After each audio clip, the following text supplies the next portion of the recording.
Ladies and gentlemen, welcome back into the Buster Show podcast. Today, we have the legend Jesse on the show. For more information on Jesse, listen to this podcast. Jesse, how are you doing, my friend? Doing good, man. Like I was telling you, a little sore right now, but yeah, I'm doing good. Well, I'm glad you're doing good. And sore, it's a good thing in the long run.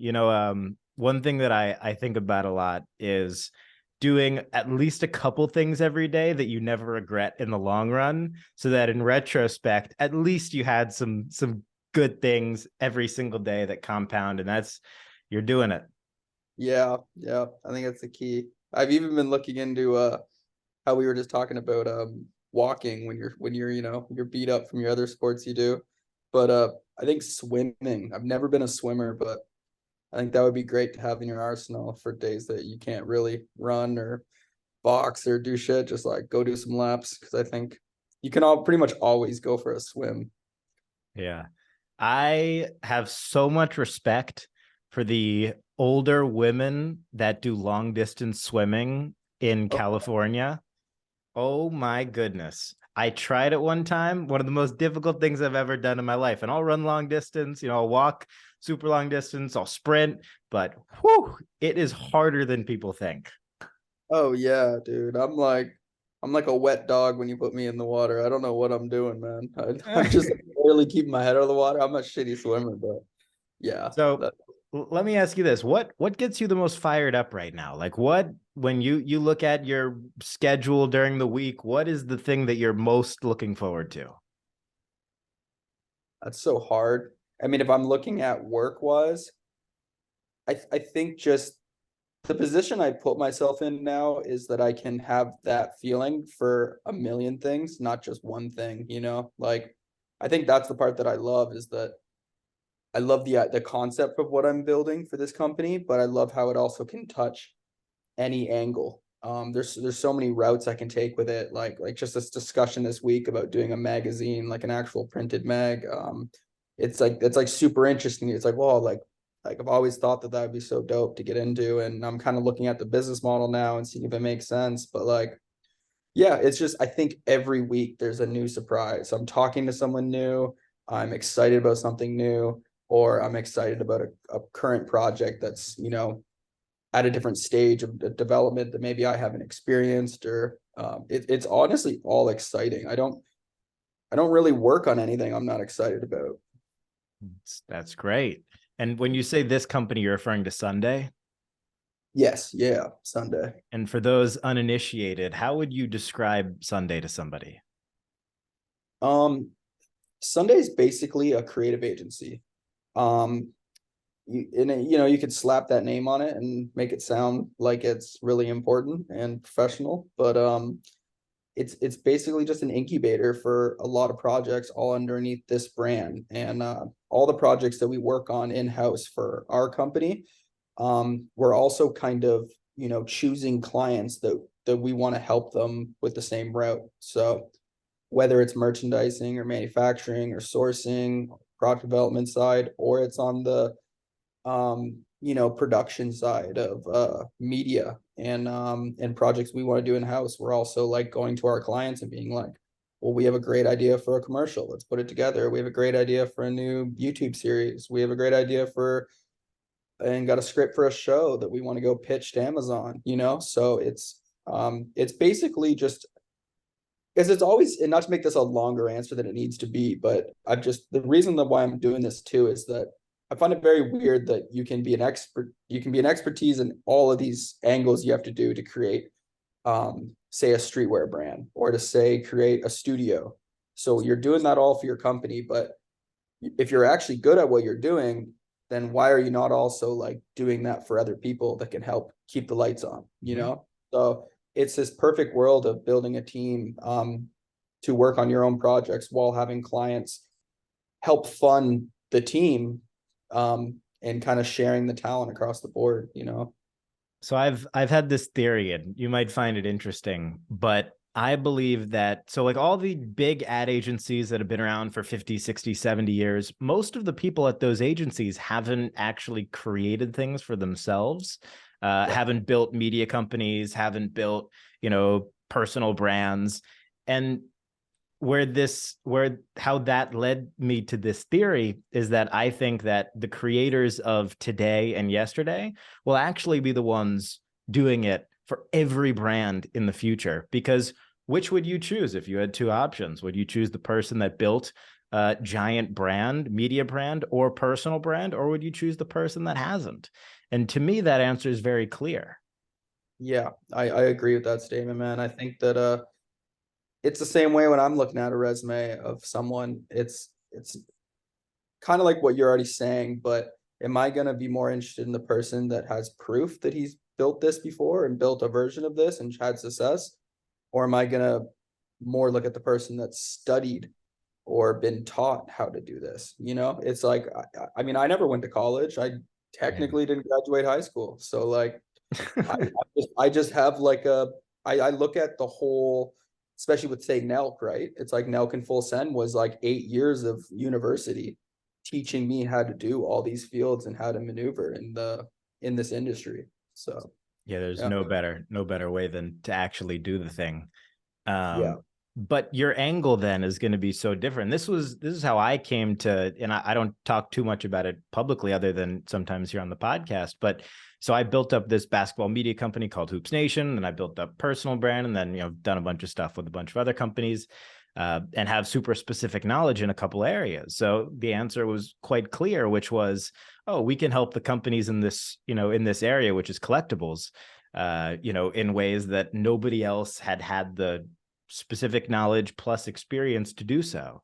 And yeah. it's super cool to see you doing it in your way, because there is only one person with the experiences that you have, and sort of ability to build around that. How did you come to the conclusion that this was what you wanted to do?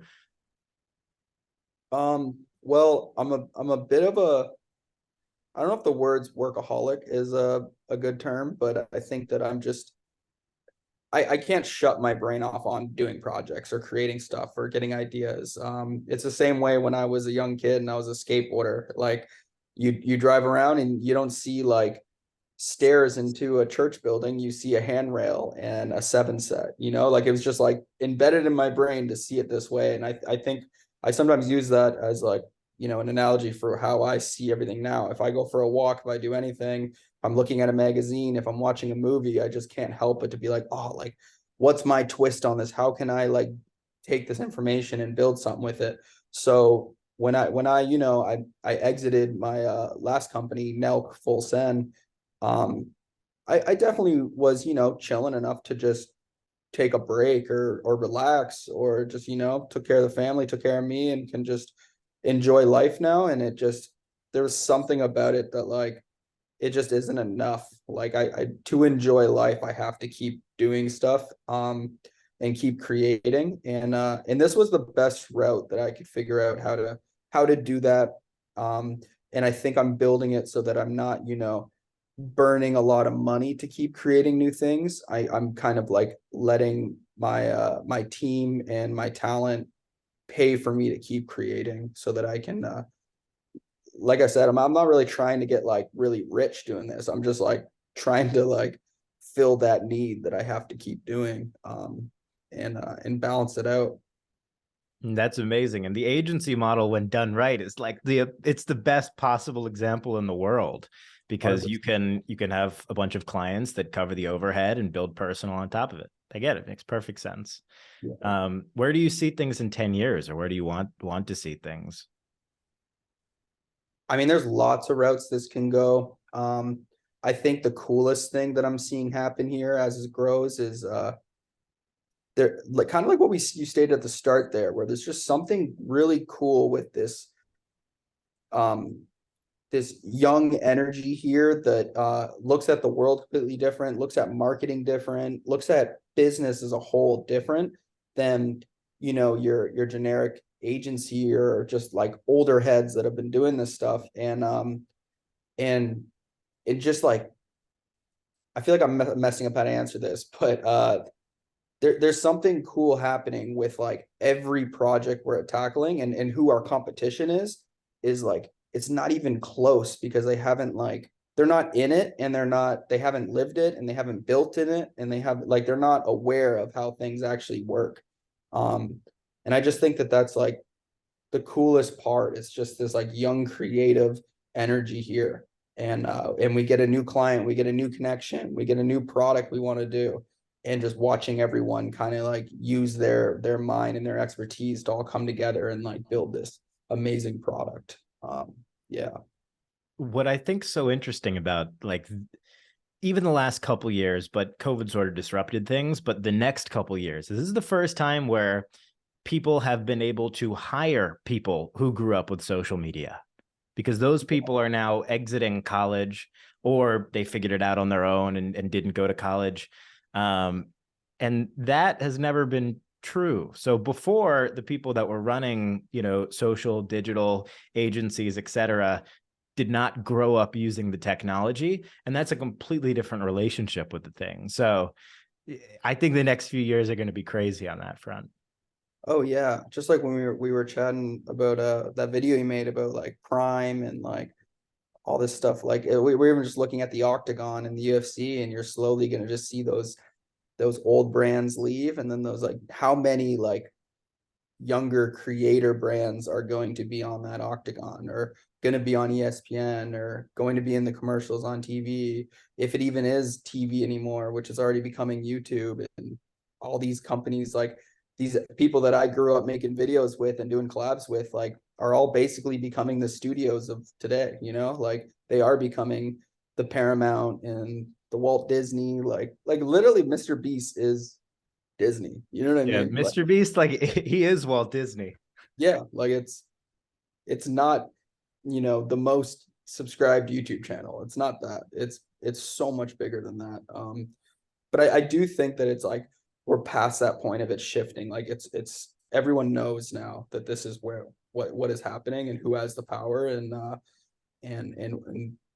who has the knowledge, which is the most important part. Like when it comes to this, like I've also seen some pretty big brands in the space who hire, the guys that have made documentaries or been in production, or producers that have done it for 30 years, but they don't know how to do it in this new style. They don't know how to spend the money the right way, and simple things like thumbnail title, and what makes a show actually good and great, and retention. And yeah, it's crazy. Even when I look at who I like download information from, who do I like sitting down with and talking with when it comes to this stuff, like especially on the production end. It's a whole new world. Like you have to have created something in the last 5 to 10 years to really understand this like new industry, I think. Sure, sure. What do you think gives creator brands the advantage in that area? Well, I think they have all the power because they have the audience already. I think there was also a period there where people were going to YouTubers that were really big and being like, "Hey, you really have some here. We want to pilot a show with you and pitch it to Netflix, or pitch it to Fox or whatever," right? And I Sure. think Yeah. it's kind of silly. It's like, why are you taking this person that has crazy face IP on a face IP value on YouTube, and then putting it on another platform where maybe that platform doesn't know who they are, when really like they should just be like working with the platform that has the audience. Like we've been talking about this in house here, and there's definitely a business model where like picture Paramount, picture Disney, picture all these companies. Instead of doing what I just explained, why aren't they going to these massive, 10 million plus subscriber YouTube channels and producing a show for them for their channel, and then owning equity in that show?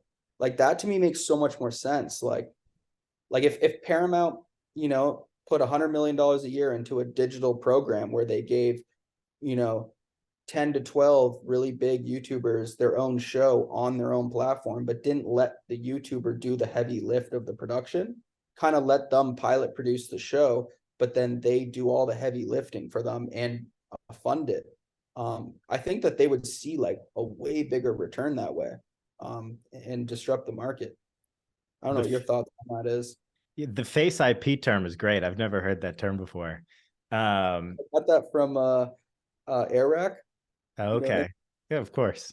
he said that one time, and I feel like I've stolen it. Now I'm overusing it, but it's true. Like, someone can have like face IP on YouTube, but not have face IP on Instagram, or someone can have Sure. face IP on, Netflix, but not have it on the internet. Like, it really matters when you try to take someone, put a bunch of money into it, and then put them on another platform that they're not big on. It's not going to really work for you. You have to think about where their face like adds value. Where does it bring in like the views? Sure, sure. And also in what format? Like it's why you have some TikTokers with 100 million followers that can't get 10,000 views on a YouTube video, Yeah, and that's in that there's a lot of, minutia nuance there.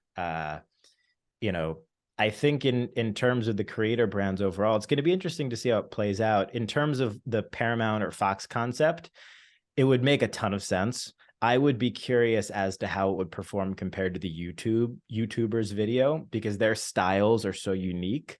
Like, yeah. and I think this has been proven, and I'll give an example, right? Like take Emma Chamberlain, right? Her vlogs, incredibly popular, basically created a niche for herself. Then Vogue took her and was like, her plus Met Gala plus celebrities, and it worked. That model works, and I think that's a great example of brand partnership with creator done to perfection. I don't think anybody could do what Mr. Beast and Eric do better than Mr. Beast and Eric on the production side. So I would be curious. I feel like there's some middle ground there where this could play out really well. But I think also these traditional companies can't afford the biggest creators. Like Mr. Beast charges 5 to 10 million for an ad in a video. Like, I think it's less about, hey, we're coming in, we got this show concept, we're gonna produce it, you're just gonna be the face of it. It's more like you've heard of probably about how Mr. Beast's team and Eric's team, like I've shot a video with Eric and I saw how they run. Like, it's a full production, but I'm thinking there's more of a different relationship where maybe it's like some organization, maybe it's bigger budgets, maybe it's like more soldiers that don't need to worry about retention and concept and thumbnail title idea. Like, let the creators still work with them and have that twist. Just having these companies somehow like do a lot of the lift for them that could help them in some way. Just because, like, I mean, even if Paramount spent $100 million to do a show for a year running on Mr. Beast's channel, but it's brought to you by like Paramount, like that show would be a smash hit if you do have Mr. Beast like coming up with the concept with them and stuff, like just somehow like they could. I'm just bringing it up because like how much value is it for Paramount to spend 100 million on what, like maybe 3 shows for that year? Like that would probably cover, like, for the amount of the budget that they spend into, how much does that actually like return? How much like do they disrupt the industry with that? It's just there's something there. They have a lot of money and they have a lot of employees and they have like the organization down for how to build like a good production company. It's just they almost need Mr. Beast more than like Mr. Beast would need them. So I think that's kind of like So saying. I totally get it. I think there are like 3 or 4 angles to look at that from, right? One is they're a publicly traded company, so they have shareholders. Their shareholders want to see future projections and them experimenting with things while giving steady returns. If they were to do a partnership like that, it would interest investors, being like, oh, okay, they're not run by a bunch of old people. They're thinking about this the right way, and then that could have positive returns. Then you have the actual economic result, which is their in-video ads, their video ads, the IP value long term. They can syndicate that across their TV channels as well, which surprisingly still do have a lot of value. And then you also have like other ad reads throughout in video sponsorships, like the same way that in movies, when you see a Coca-Cola on the table, it's not there by accident. So like those sorts of things as well. And then there's there's like the relationship with the creator, which could pay off tenfold. You know, we see this in the music industry all the time, right? Where a label, you know, says that we think this guy has a bright future. We're going to, you know, invest 100. It's the same way angel investing works, right? You invest in 10 companies, one of them blows up and pays for all the rest. In this example, it's 3 already gigantic creators, but this concept could be replicated for 20 or 30 smaller creators and them taking that risk as well. It would be interesting. It would The be business interesting. model works better with the, 10 million subscriber channels that you would vet through, that do need they do need budgets, and they do need like production help, but they still want to use their twist. There's just something about using their audience. Like, I'm picturing these companies doing this for, say, a year contract, building a huge audience for this show, and then maybe being like, hey, this is only available on Paramount now that there's like, 5-10 million people watching every episode. They kind of tried to do this with like Hot Ones. Didn't Hot Ones go to someone picked it up? I don't know if it obviously still lives on YouTube, but it branched onto something they did. I Yeah. don't know So First We Feast is owned by Complex, which is owned by BuzzFeed. So I don't know the nuance of how that deal went down. I know there are some fun like little contract things with Sean, like how he can't talk about chicken anywhere. Oh, really? Yeah, I don't know what the nuances of there are. I just remember hearing something funny in passing. But yeah, that's a really interesting concept. That would be so savage if you built up a 10 million follower, like intense show, and then took it away. Yeah. Or like, I mean, yeah, that's like it's like OnlyFans, right? You post like a teaser and then you get them to go buy the thing. It's just like Oh, yeah. this is like the television version. It's But funny. it might go against what I'm saying too, because then it's like the second you pull it away, you're now putting it on a platform that the audience isn't at. But I guess their whole goal, right, with these streaming networks is like, how do we get an audience to come over to our platform and pay X amount of dollars a month? And there's just I don't know, I can't help but to think that there's just so many creative ways to do that, like mixing the world that like I'm probably from and the world they're from, and there's just a lot of money there that I think is being used incorrectly. But like, I'm Well, not saying there's anything wrong. I just I think there's guess something that can happen. Yeah, I guess if we zoom out a little bit, so it was radio, and radio had ads, and then it turned into TV, and TV had ads. There were no streaming platforms. There was no internet. Then the Yeah. internet comes along, and there are DVDs. You can order DVDs over the internet. That then turns into Netflix. Netflix is like the first big streaming platform, but people say that'll never take over TV. Then TV, sports, set all the records, still do. Yeah. Then YouTube comes along. YouTube is the first platform to give random people like you and I a chance to like make money basically without having to sign a terrible deal with like a traditional company at a young age where they own you or the intellectual property you create. And then you end up with like a Dave Chappelle situation. But yeah, and then there was a point in time where people were like, okay, TV's dying, the internet's taking over. Now the models are going to change. We got to go all in on streaming. Streaming, to my understanding, has not been profitable for like, it's not profitable for Disney. It's not profitable for a lot of the biggest companies. So maybe the model is broken and the actual model is in more content and in video integration on the YouTube platforms. I don't know. What do you think about that? Yeah.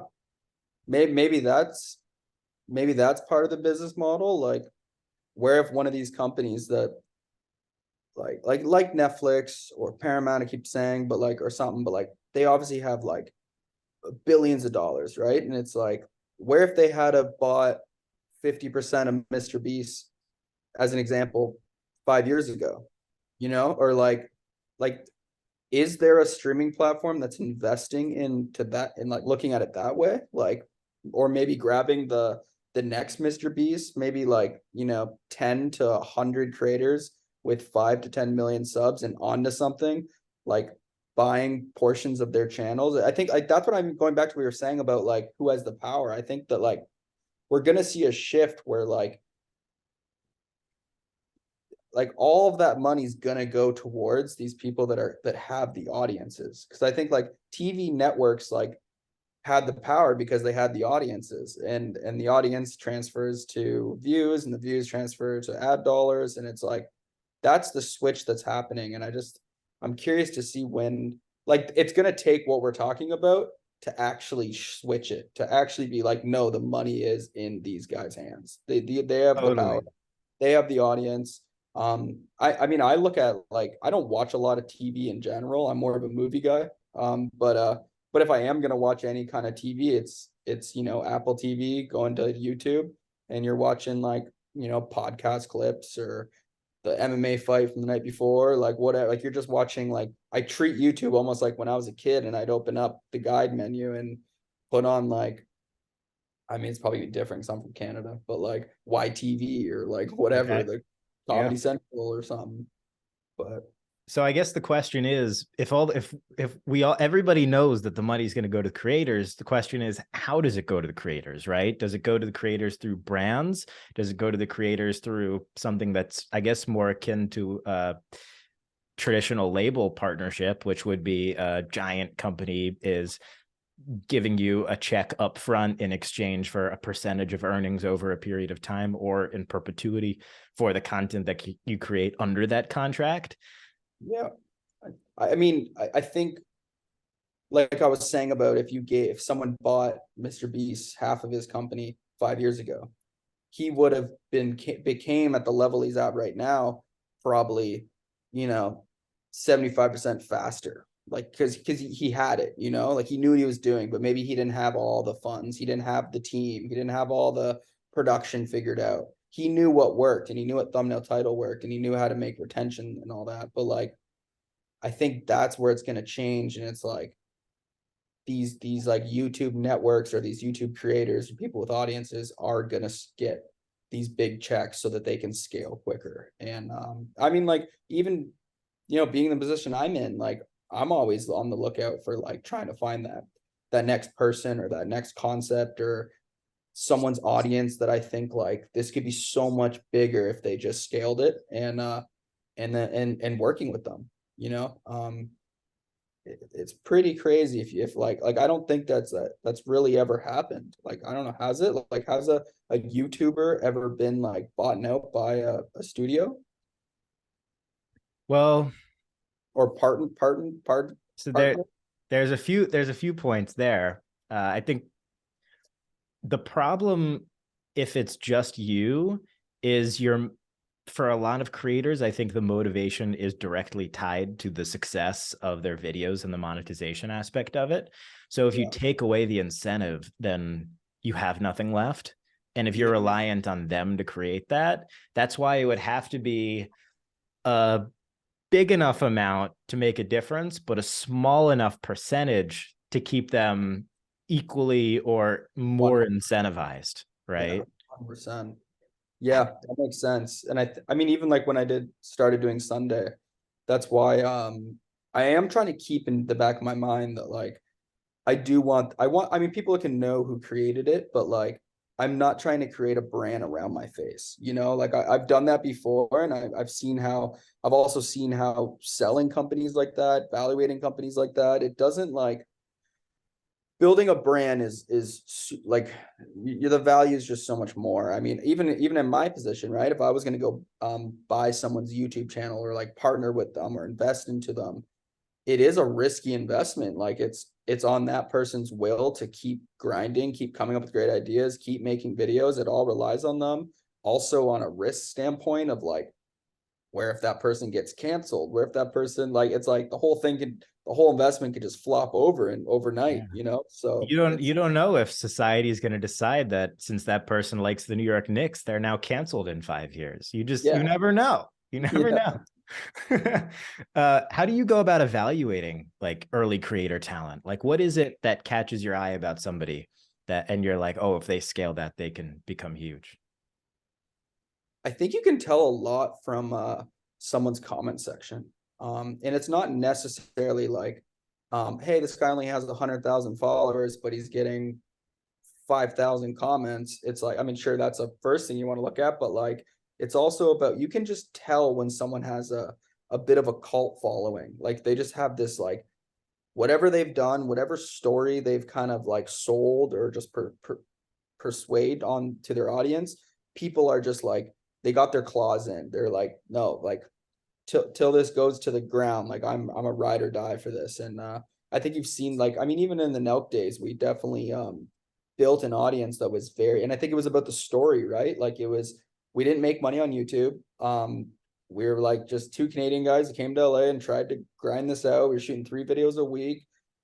Everything was for the audience, and they wanted to see us win. And it created this like really, really strong, engaged audience that, you know, when we go to a merch drop can have 300,000 people with credit cards waiting to like buy our stuff. And it was crazy, but like, I think you see the same thing with like, Danny Duncan and like, I don't know what other good, another good example is, but just like these certain creators that you just see and you can just tell like they are riding along with this creator or this company, like no matter what they do, and what they sell and what they make and what they produce, they're just like they're bought into like that person's vision, which I think is like the coolest thing ever. Like Yeah.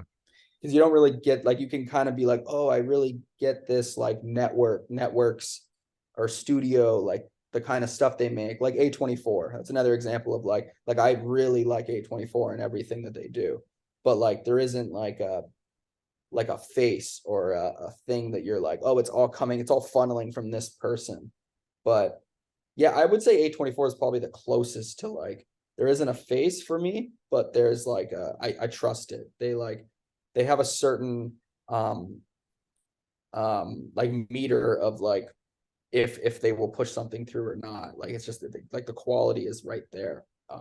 For me at least. Yeah. But That's a cool concept of the trade-off, though, because like we were just saying, there's more risk when you have a personality, but there's also more reward when you do it right. Like take yeah, Mr. Beast's chocolate bar versus Hershey's. People yeah, aren't camping outside, you know, trying to buy, you know, or getting excited about buying a Hershey's bar. You've always been able to do that. There's nothing special about it. yeah, Whereas people are fired up about Mr. Beast bar, even if it doesn't taste as good, or even if it does, that's irrelevant. yeah. So that's the reward for doing it right. But there's incredibly more risk on the other side, which is why building a really good brand that can be separated from the creator is probably most valuable long term. Yeah.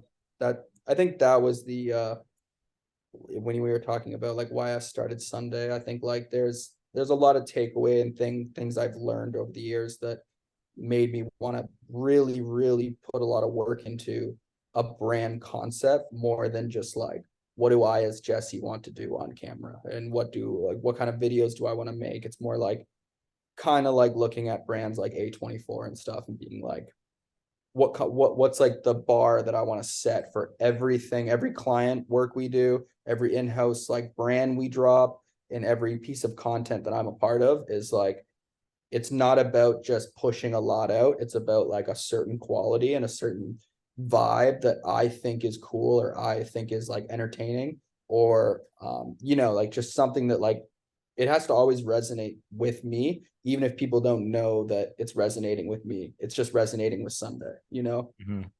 I'm sure that there's got to be someone, like as we're using A24 as an example, there's got to be someone that's kind of like, unless it's a brand guide or something that they're following, like it's got to be funneling the one person, because I think that's the issue, right, with studios and stuff, is you have, you know, 100 people making decisions, and then it's hard to control the output of what's getting put out and what's getting monetized and what's getting produced, what's getting greenlit. It's kind of the scariest part of it all. I mean, there is some like resemblance in why I even like wanted to kind of start Sunday and why I sold my last company. It's just something happens when something gets too big. It just like, you can't control those things. And then that's connected to purpose, because you know, like you want to be passionate and um I forget the word. you want to like really enjoy and be proud of the things that you're creating, you know? Totally. It's similar with like the law of large amounts of money, right? It's a lot easier to make a lot of money when you're talking about smaller amounts, like millions of dollars. But as Warren Buffett always says, it's much more difficult as you get hundreds of billions of dollars to have any sort of returns. So that concept definitely could apply over to company size or I think it's actually the opposite with social following, but with company size, that may be true. With social followings, it applies more to like a compounding concept, right? Just more and more people, word of mouth, algorithms, watch times, people sending it, people sharing it. Then once you hit a certain point, people are writing stories about you because anything you do is noteworthy. If Mr. Beast, the way that he has his 7, 10 different channels, languaged into 30, 20, 10 different languages. I don't know how many he does, but that's interesting because it's all his style, but I'm sure it's different people producing it. And there's no way that he actually hand touches every single piece of content that goes out. But again, it is all still his face IP, as you said. I think what he's doing, if I ever learned something from that, is that I'm just going to use the word pilot producing, but like he's pilot producing these channels. So he's probably involved in the concept and the idea, and then in the first few episodes, to really nail it down. And then his job or his, really close team that he trusts is like perfecting and training the teams to keep the same style and format. And so it's almost like other versions of Mr. Beast are working on these projects. And it's the same thing here at Sunday. Like we had 3 employees, 6 months ago when we started, and maybe we're at like 6. It's like and there's so many things that we could scale, but like it's probably the hardest part, like to keep that quality control is I spend most of my time either bringing visions to life, just from mind to paper, or I am in meetings, or I am just training. I'm just training. I'm sitting with teams, and I'm always figuring out a new thing in the company with the whole team, so that they're constantly seeing like, how am I even troubleshooting this situation? How am I building this from idea to deck to client to sold to production to, you know what I mean? Like, how am I taking this concept in my brain and passing it through all these like ropes? But yeah, off of that, how do you deal with delegation and hiring? I guess goes akin to that. I'd say it's still a learning curve. I think it's going to take me like 10 years to figure that out like fully. It's the hardest part of business, I think. Especially if your goal isn't just money. I think that can be a little easier because it's just data. You just got to look at like what's working and what's not. But when you're talking about creative, I think for our process, what we've been doing a lot of, and I mean, even like, one of my like main dudes, Tyler, he was here for like probably the longest, and he's now running the whole product development side, and working with all our clients and our in-house brands and building those teams. But he flew out here on his own dime from Michigan, got an Airbnb for a month, and had no pay. And like, I'm a very fair person. I make sure everyone can eat, and if we win, everyone wins. But I think it was the best way to show if someone's going to be a hard worker and how dedicated they are and how much they actually like fuck with the whole vision that we're doing here. Because I mean, it was just a no pay thing. Come up for a month and like, this is what I want you to do, and I want you to soak up stuff. And I couldn't even get to 7 days without giving him a salary because he proved himself. You know what I mean? So and we've been kind of like repeating that method with a lot of new hires, especially with brand managers for the clients we have. It's just, and it's working. People are like, they see the whole picture, they get what we're trying to do here, and they're willing to come out here and prove to me and prove to the team like what they're capable of doing. And then the second that I feel like this is a good fit, it's like, yeah, you're getting paid, and you're going to get paid well. That's awesome. Yeah. So basically what you're doing is helping a ton of different clients build out their shows, brands, concepts using everything that you've done and built with Sunday. And then you're also building brands personally on top of that using a lot of the same teams. Yes, exactly. So the business model, which we're getting pretty close to, is the retainers and the clients, money will basically break even all our fixed costs, salaries and the warehouse and etc.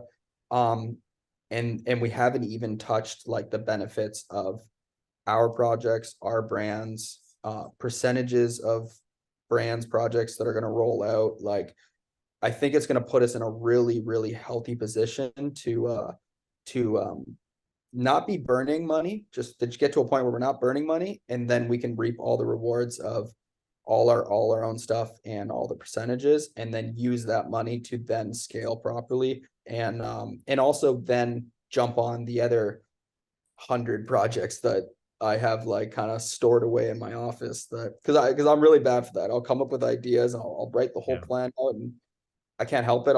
I got to get it from my brain to paper. But what I've been learning lately is you don't have to press play on everything. Like, you got to press play on things when they make sense. So as we hit certain bars in funding or in scaling of the team that can actually handle a new project, we'll introduce that project at the right time, if that makes sense. Yeah, that makes If I'm perfect sense. go open I was looking at doing like a Sunday MMA gym. We're looking at a Sunday coffee shop. We're looking at the magazine, like I was saying. There's like a lot of these projects that I think there's no problem with planning those things out, Sure. and seeing what they'll cost, what they'll run, what's the business model, and then strategic. I always fuck up this word, strategically. I have the worst fucking pronounce it. I can't even pronounce it. You're good. We know, I know exactly what you're saying. No, it makes perfect sense. Super exciting. Yeah, it kind of reminds me, and I feel like a lot of creatives are like this. You just have a million ideas and you can't do it all at once. But it's sort of like looking at new houses online. It's like, well, you can't live everywhere at once, Yeah. but there's the good thing is we're all young, and uh Well, I like that I'm obsessed with creating new ideas, and that's my like obsession. I feel like there's a lot of like unhealthy obsessions that I could have had, or maybe I've had in the past, that like Sure. I've replaced with these. So as much as I can piss my team off a lot by fucking jumping into a new project, they're like, it's better than being the guy that, yeah, like, oh, I found a new sports car I want to buy, or I found a new, like, you know what I mean? Like, my two things are projects Yeah. and I'm addicted to just starting those things like all the time. Hey, those things tend to compound. Like they are businesses at the end of the day. So, and you'll be able to do everything. There's no reason that you won't be able to. But I'm with you. It's very difficult to put things aside temporarily. It's probably one of the more painful things in business or entrepreneurship or creativity. Yeah, I see it as like my biggest currency now. That I'm not really focused on money anymore. I like, for me it's all purpose, and I think that these projects that I get really excited about, or these hobbies that I consume my life, are like the things that those are the things that give me purpose. So like, that is the and it's good to have a bunch of those stored away, because like you said, we have a long life to live. You don't have to do them all right now. You can, like, there's a perfect, like, making a movie. I've like always wanted to write a movie and do all that, but like there's going to be a time where I'm going to be in a cabin in my 40s, and I'm going to be up there for 12 months, and I can just sit there and actually like write a movie, like not Yeah. be working on this and dealing with clients and running this company and hiring this person. It's like, no, I'm going to like write a movie for 2 years in this cabin. Like, I'm excited for all those like stages in my life. It's funny too. Like the more I think about it from talking here, and I think this might even be a good point to close on, but it's like you are pioneering a new life for a creator. Because as we all know, being a creator is not sustainable over years, let alone decades. Yeah. But success of a creator might be that it puts them in a position where they don't have to worry about money, and they Yeah. can build a business with Yeah. the knowledge that they have from doing that. And I can't think of that many examples that were on YouTube as early as you were and built a brand. So I think it's I was reading an article earlier about this YouTuber that I don't remember what niche he was in, but he decided to go part-time and go back to being a software engineer. And like, I think that is so amazing, because the way the internet likes to talk about creators is like, either you're making $100 million a year or you're making nothing. But Yeah. there's a lot of in between there, Yeah. and things that can create opportunities, like people taking brand deals with companies they really like in part equity, or getting rev share on products that they launch with giant companies, or creating their own products. And then there's, a step further, which I think is probably an example of what you're doing, which is building all of the above out under one umbrella post, creating personal content, which I think is pretty cool. Dude, thank you. And I appreciate you saying that.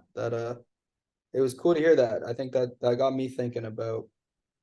It's funny because when I did the Sunday show, there was a lot of confusion. Obviously, it's a totally different like concept than what people that maybe have seen me on the internet doing. It's a different version of me. It didn't make a lot of sense because we were figuring out the company, and it's slowly finding its kind of floor for like an audience. And it's something that we're not like even like trying to scale in any way. We're just the original idea was just to keep the story going. And I've said this before, but it's just how it is. It's just like I just want to keep the story going because of something that you even just said. It's like, who knows, maybe all of this could just be for other people that don't know how to transition in life, whether it is YouTube, or it's living in your small town and you want to change, or it's a bad relationship, like whatever it is in your life. Like it's like I think that's pretty cool to try to like, if there was a reason for me to still be on the internet, it's like to show that message of like how to transition through life, and how to make a pivot when a pivot should happen, and how to make it a positive and not always a negative.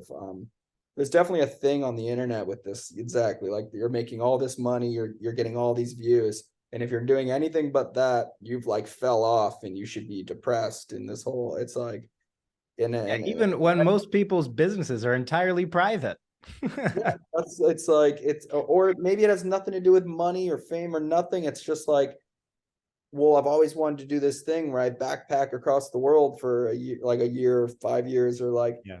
I've always wanted to go live in Thailand, or like, you know what I mean? It's like there's so many ways to look at what is happiness and what is success, and yeah. Well, But I yeah, think, to go back to what I was saying, it's more yeah, about like, I think it's gonna be really cool over kind of the first question you asked about where do you see us in 10 years. I just think continuing the story is like the main part. I think that's gonna be a really cool story to like find out what all this is gonna mean, for me. totally.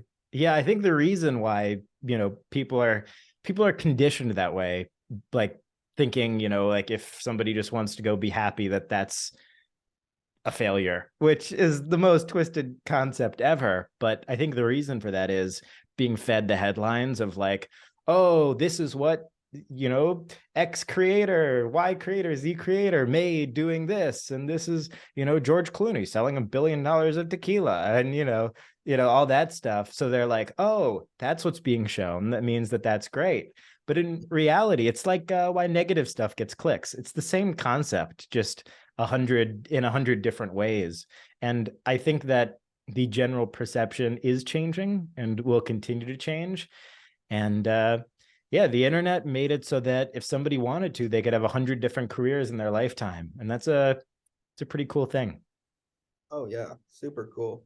Life is just a bunch of chapters, man. And that's what keeps us like engaged and happy. I think it's just not looking at life as one big chapter. It's a bunch of them, and there's a whole bunch you haven't even opened up yet. And um just for like, I think everyone goes through this too, where they like they deal with a really down time in their life or depression or whatever people want to call it. Like a lot of it is stemmed from that. It's this like it's just purpose, man. You gotta have a reason to wake up every morning and keep doing it. And I think that that's it. It's like having a thing in the present, but like also like what are all the things that I'm gonna be able to enjoy in the future that keeps us kind of going. You know? Yeah, you mentioned time earlier too, and you know, also things along those lines being the currency. I saw somebody say, if you could have $100 million today, but you couldn't wake up tomorrow, would you take it? No. That means your time is worth more than $100 million, and I think that's awesome. Yeah, 100%. I Cool, think there's man. a lot of people that don't feel successful or they don't feel like fulfilled in their life, and they also don't realize that there's so many beautiful things in their life that makes it special. That all these people you see on the internet and this, and like you said, we're either seeing all the really downs or we're seeing all the really ups. No one's gonna Nothing have in between. the guy just like living life, but like or girl. But I just think that like yeah, people should just like stop and like be aware of like how great their life is in their scenario. Like there's so many little cases. Like I have so many friends that are just, you know, like a roofer, but he surfs every morning and he like, you know, walks to the beach and he just Yep. like it's like a beautiful life. Like it's just it's like, you know, lives dollar to dollar, paycheck to paycheck. Like it's just there's so many things that could be like a happy life, you know. Totally. And at the end of the day, nobody can be you better than you are. So, you know, there's no competition anyways. Yeah, 100%, man. Cool. Great place to end it. I will include all of Jesse's info in the description. So check that out, Sunday and everything else. Thank you so much for doing this, man. Dude, anytime, man. I appreciate it. All right. See everybody next time. Peace.